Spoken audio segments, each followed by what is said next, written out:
Kung naghahanap ka ng magandang bahay sa Bacoor na affordable, eto na yon. Resale house and lot sa Camellia Altea, Molino Road, Bacoor. Malapit ito sa Bayanan, sa Borol National High School. At take note ha, hindi pa natitirahan. Parang brand new talaga, kulang lang sa paligo. Selling price is at 4.5 million.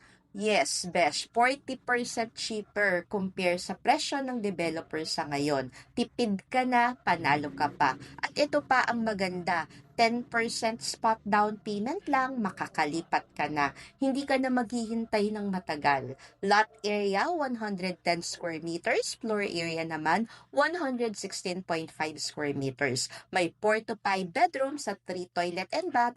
Perfect para sa malaking pamilya. Need styles and repaint, meaning ikaw ang bahala sa design, gawin mong dream home mo talaga. Nasa prime location, malapit sa schools, malls at main roads. Tahimik, maayos at secured na subdivision. Pwede sa bank financing. 80 to 90% ang loanable, walang stress, tutulungan kita sa buong proseso. For faster transaction, please direct messages at FB Messenger Sheila Medina Veronilla or contact us at Sport Viber 0908-893-4078. Thank you!